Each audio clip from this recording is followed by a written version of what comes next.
All right, folks, hello and welcome back to online English class. I hope you guys are doing well today. Today we're going to begin the process of reviewing for and preparing for your AP exam, which is on May 20th, Wednesday of the last week of school at 2 p.m.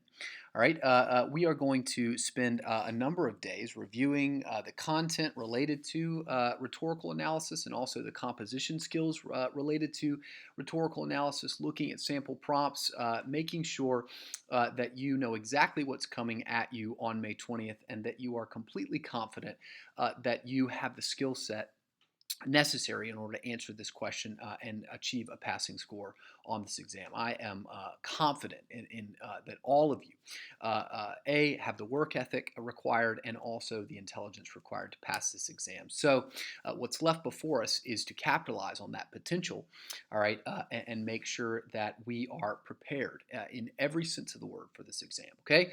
Before we do that, let's quickly run through the top of the week announcements. First and foremost, all right, you need to make sure that your discussion grade procedure is being taken care of on a daily basis. All right, that's a good way of holding you accountable. All right, you also need to be conscientiously and personally preparing for the exam on a daily basis. All right, not just outside of these videos, outside of these classes. All right, you need to be downloading all the review materials that are available on RenWeb. Okay, so take responsibility to get on RenWeb, get onto that lesson plan tabs. Find those attachments. All right, no excuses. All right, if you don't know how to get the attachments or something like that, right, still at this point, you need to make sure that you have that ability now. There's a number of review materials available on RenWeb. You need to make sure that you're downloading those and that you are taking my advice in how to expand your knowledge in preparation for the exam. If you do that, I guarantee you, all right, that you will be ready for the exam. I don't know if you'll be able to pass it, all right, that is going to be contingent on your own performance, but I know for a fact that you will be ready if you prepare the way that I'm telling you to prepare, okay? So you need to have read the 2020 AP testing guide. All right, you need to have completed the checklist in preparation for the exam day, and you need to have completed the testing demo, okay?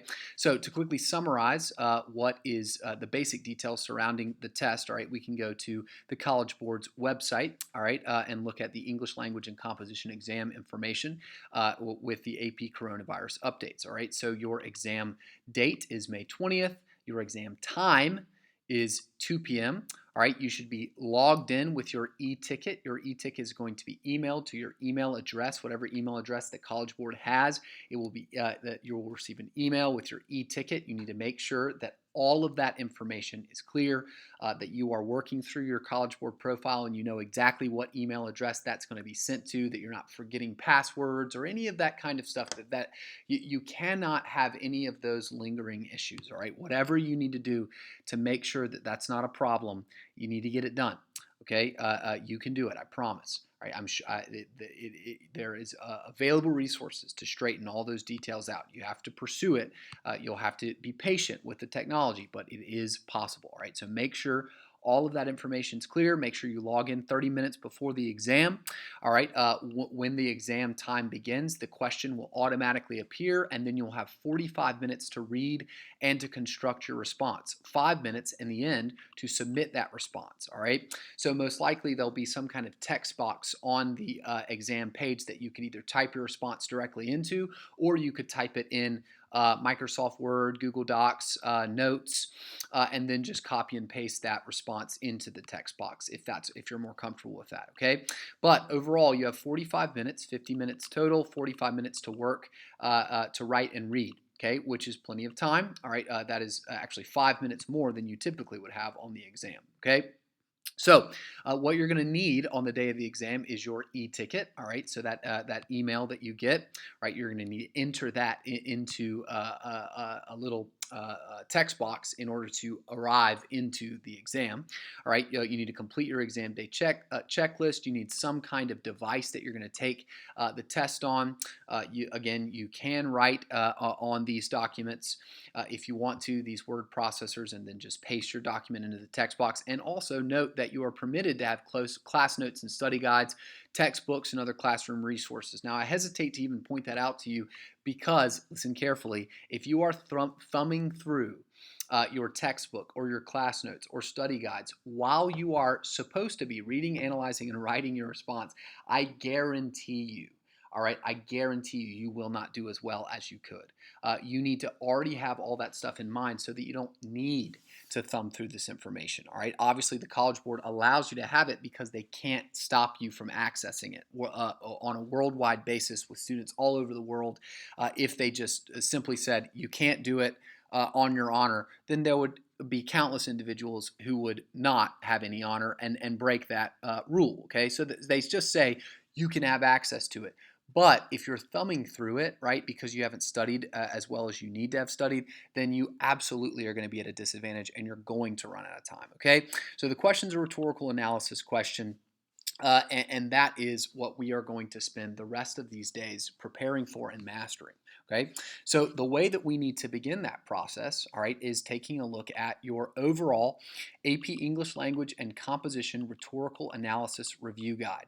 This is available on RenWeb. You should download it. Okay, so the first thing that we're going to do today is I'm going to talk through this review guide. Please, I understand this perhaps won't be the most riveting thing that you've ever heard in your life, but like I said, if you go through faithfully the information that I present to you, you will be, I guarantee you, ready. You will have been exposed to the information that you need to have been exposed to be ready to write this, okay? So first and foremost, we need to start, if we're going to prepare for a rhetorical analysis essay test, we need to start by defining precisely what rhetorical analysis is, all right, and how or what you need to know in order to write a good rhetorical analysis essay. Okay, so those are two skills that are ultimately going to be evaluated. Your ability to read rhetoric, understand how rhetoric functions, and also you need to be able to write a reasonable analysis of that rhetoric in an essay. So two things you need to be good at: reading and writing. Very simple, very logical. And ultimately, the kind of reading and writing that you are meant to be doing on your rhetorical analysis essay is you need to define, all right, you need to interpret what the rhetorical purpose of the text is, all right? So in other words, you enter into a rhetorical situation and you have comprehended the text that you've read and you are able to succinctly articulate what the speaker is trying to accomplish with respect to the audience. What does the speaker want the audience to do? What does the speaker want the audience to believe to be true? All right. What does the speaker want the audience to value? What is their central claim? The thing that they are trying to accomplish. Okay. You have to be able to read well, all right, interpretively, in order to define what the document's purpose is. Now, that's not all you need to be able to do, though. You also, in order to effectively accomplish the task entailed by rhetorical analysis, you also need to explain how the text conveys that impression, how the speaker is using rhetoric in order to accomplish that rhetorical purpose, okay? And all right, that obviously begs for you to understand three major ways that rhetoric works. Okay, first, how does the speaker attempt to characterize themselves as a virtuous, right, reputable speaker, the ethos appeal?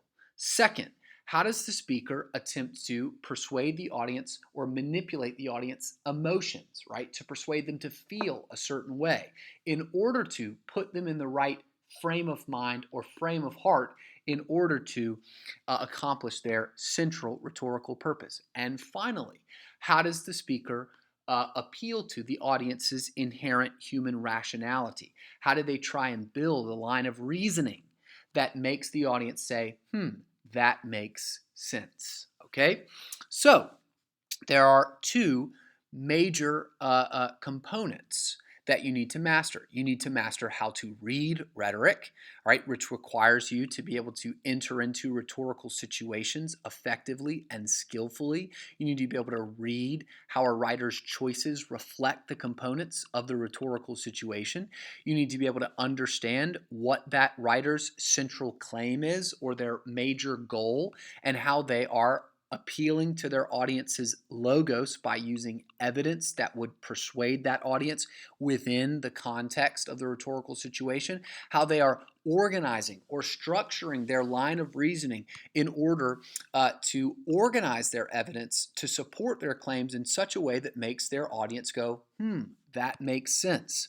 All right, you need to be able to read and analyze how the author's style, how their language, their word choice, their sentence structures, their images and uses of comparison or figurative language help develop certain impressions, move the audience in certain ways, all right, in order to support their rhetorical purpose, all right? All of these skills, okay, we have worked on and discussed through the course of the year. You should have a wide range of knowledge of both claims and evidence and how claims and evidence are developed into logical relationships between claims and evidence are developed in lines of reasoning that are organized for the purpose of persuading one's audience that the speaker, their claim is rational, it is reasonable.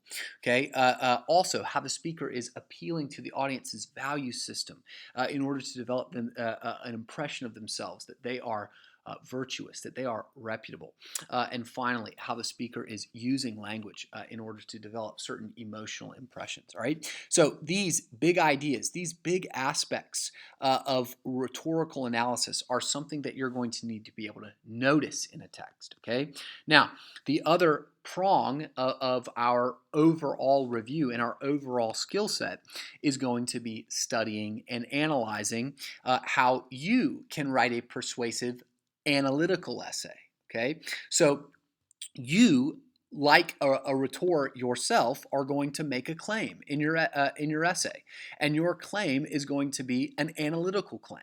All right, it's going to explain what the rhetorical purpose of a passage is. So that is your interpretation, a kind of claim of fact. This is what's happening in the text, and then you need to support that claim with analysis from the text. Prove to me that that's actually what the document is trying to accomplish, and then explain to me how the document is using rhetoric in specific ways in order to accomplish that purpose. So you, like the documents that you're going to be analyzing, need to present a claim, a reasonable claim, with a thesis, all right, that summarizes that central claim, and then evidence, all right, that is structured into a reasonable line of reasoning called body paragraphs that provide specific evidence and commentary that explains how that evidence illustrates and is related to that central claim.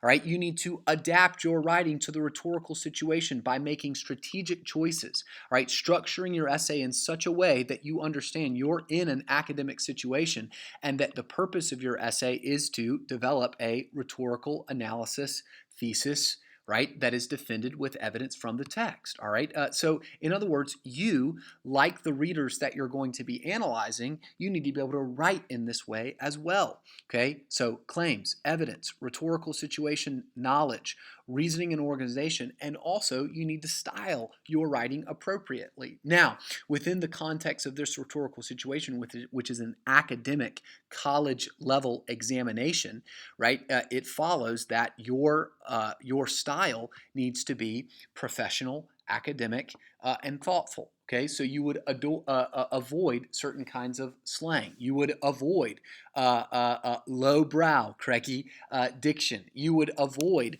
grammatical error at all cost, and attempt to write your most eloquent prose in order to adapt to that rhetorical situation. Now, they will not be grading you according to how many grammatical mistakes you make. Okay, they're not going to have a red pin out, but they will be evaluating the sophistication and quality of your writing according to its clarity. If your writing is so grammatically incoherent that it threatens the clarity of what you're even trying to say, then you will definitely lose some points. Okay, so stick with me, guys.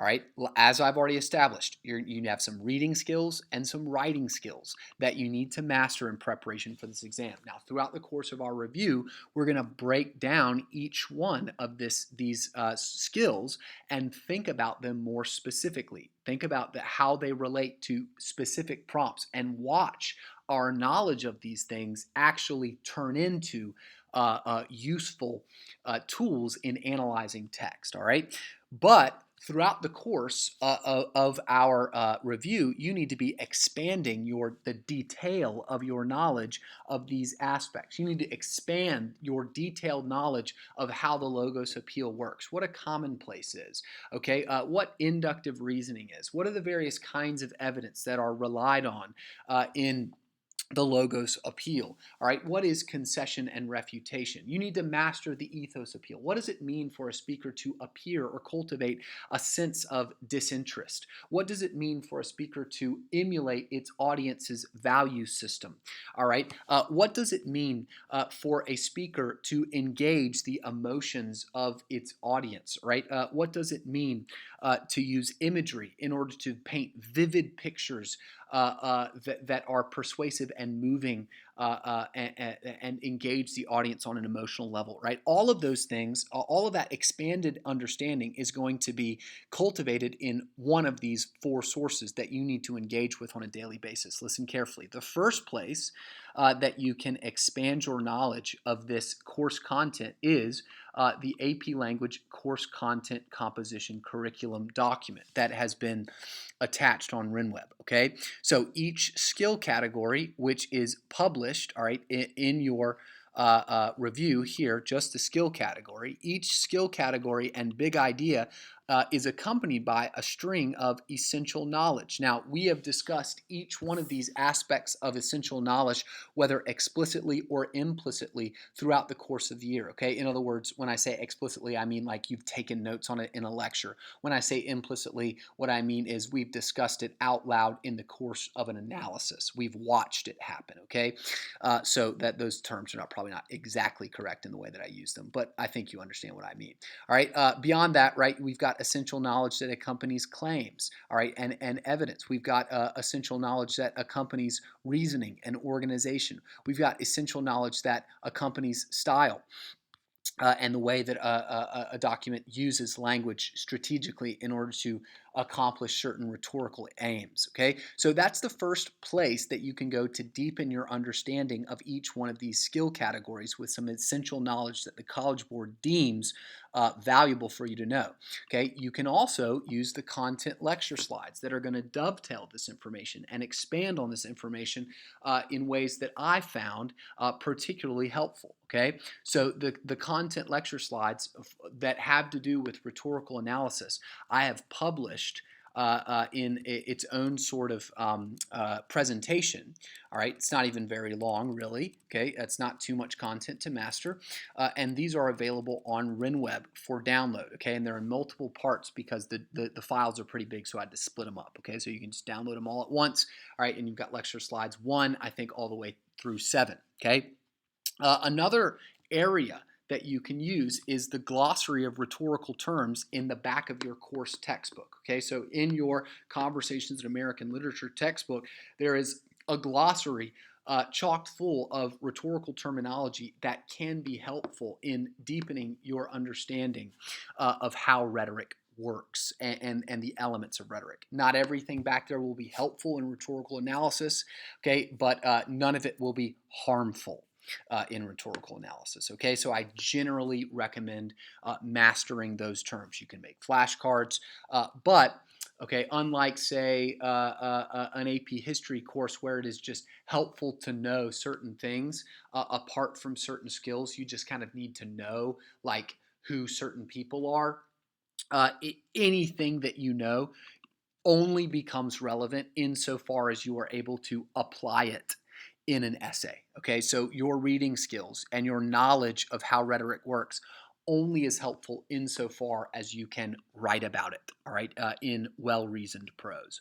Okay, and then finally, all right, you can access the College Board's series of review videos on their YouTube channel for the upcoming exam, and it's the link looks like this, okay? And the videos are pretty lengthy and they're pretty boring, okay? Probably no more boring or less boring than this, what you have here, okay? But starting with video 11, they just begin the process of talking through how to attack rhetorical analysis free response questions, talking about the rhetorical situation, Our review is going to follow a very similar structure, except for we are going to be unpacking concepts that we've already discussed in class. So our review should be, in theory, more helpful than this, but you can definitely use this as a secondary resource, okay? So this is an overview of how we're going to prepare. All right. The last thing that we're going to do today is simply return to and develop a clear understanding of what rhetoric is and what it means to analyze the rhetorical situation. All right. Dating back to our very first lectures in this whole class. Okay, so that's what we're going to do today, and then I'm going to leave you with an assignment with a past prompt from Madeline Albright. Okay, so you'll need to get onto the AP English Language and Composition website, pull up the 2018 free response questions. All right, so if you just Google all of that, you'll find it very easily. All right, and then you are going to write a statement that summarizes Madeline Albright's rhetorical purpose and how she uses rhetoric in order to support that purpose overall. All right, so that is going to be your task for this evening.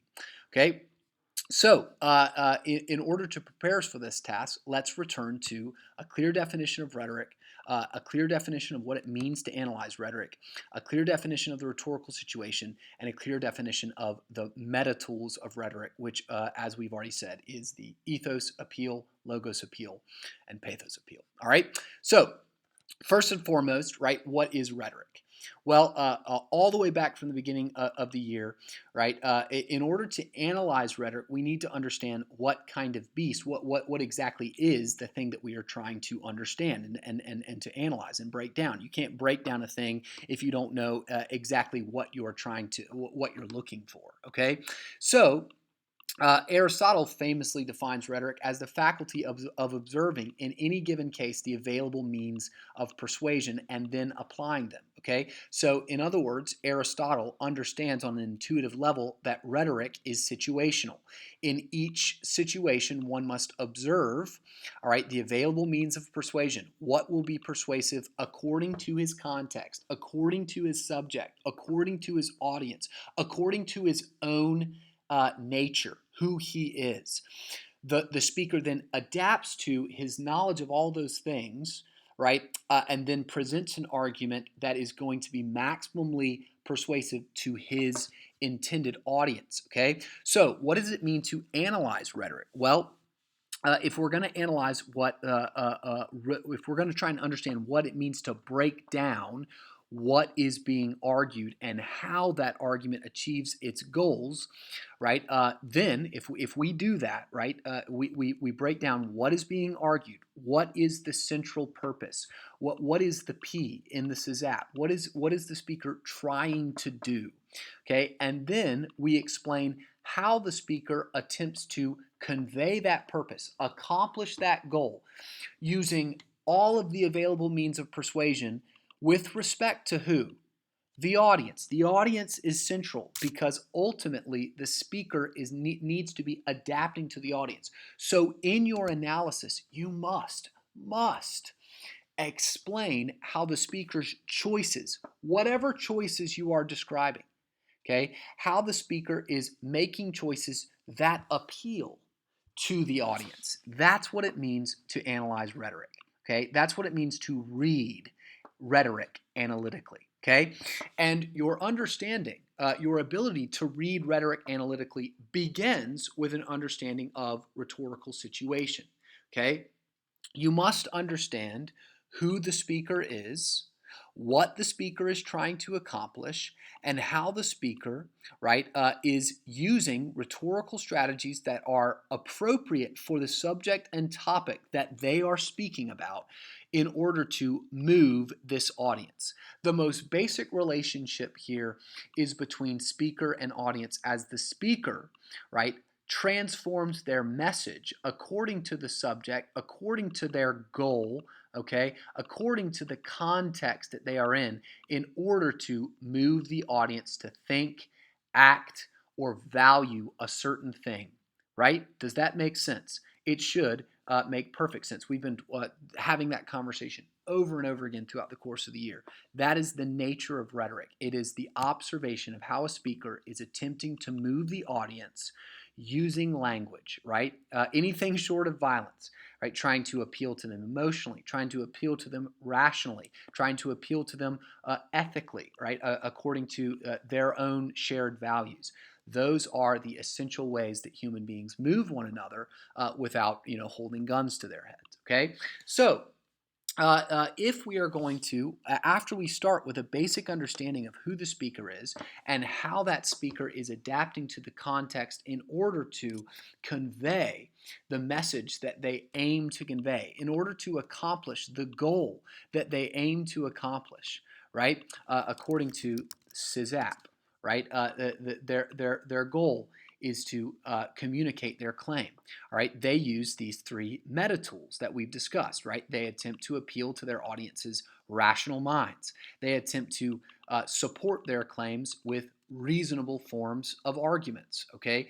Evidence that has been structured into a line of reasoning that would allow the audience to arrive at a conclusion that would make sense to them according to their presuppositions, according to their existing beliefs, according to what they already understand to be true.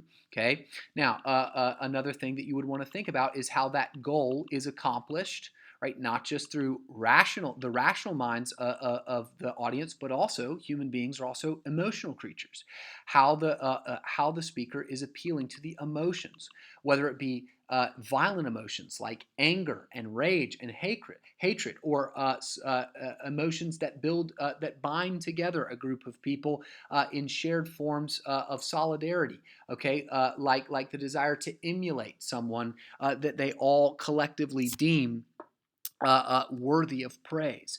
Okay, emotions like patriotism, emotions like feeling like a part of a group, include the emotion of feeling included or being included.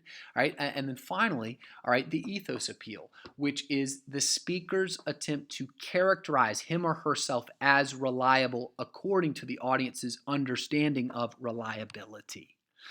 Okay, so today, what I want you to do, all right, is after having returned to and reminded yourself what it means to enter into a rhetorical situation and what it means to conduct a rhetorical analysis, I'd like for you to pull up this past free response question. We're going to be working on this question in a great bit of detail over the next couple days. We're going to be breaking down this passage's appeal to the rational minds of its audience. We're going to be breaking down how this passage appeals to the value system or the ethics of its audience. We're going to be breaking down how this passage attempts to move its audience in a specific way, all right, that engages with this audience emotions in a uniquely effective way. Okay, but what I'd like for you to do now, all right, is after quickly reading this first paragraph, which is going to introduce you to some of the basic details of the rhetorical situation, it's going to identify our speaker for us. It's going to give us our context, right? We're at a graduation speech at a women's college, okay? So we've got women who are on the cusp of moving into adulthood, and Madeleine Albright, United States Secretary of State in 1997, is attempting, obviously, to convey some kind of wisdom to these women, right? She is giving some kind of commencement speech. And when you give a commencement speech, what you do in that rhetorical situation is you offer some kind of advice to live by, something to go and to do, all right?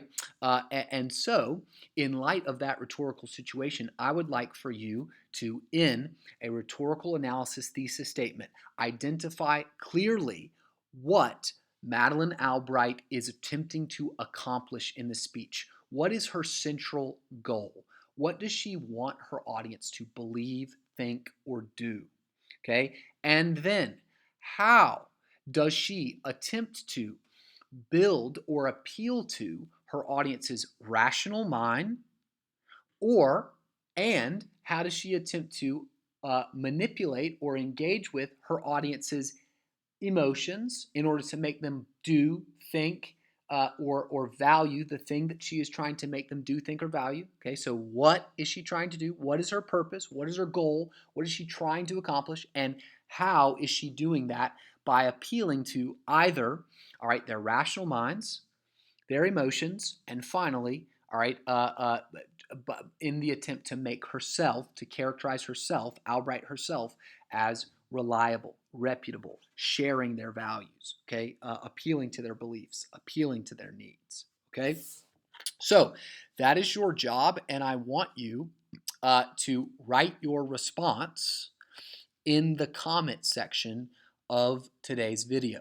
Okay, I'll say that again. I want you to write your response that identifies the central goal of this text and how that goal is accomplished in the comment section of this video so that we can all see and we can evaluate each other's work together. Okay, so make sure that you get that done. All right, that will be for a homework grade. And tomorrow we're going to dive into this prompt a lot more specifically. Okay, so have an excellent day. Make sure that you are beginning that process of expanding your knowledge of the elements of rhetoric so that when it comes time to analyze, to read, and then to produce your own coherent reasoning, all right, or your reasonable analysis of this text, that you are ready to do that, that you're confident to do that, and that you can crush it. Okay, have a great day.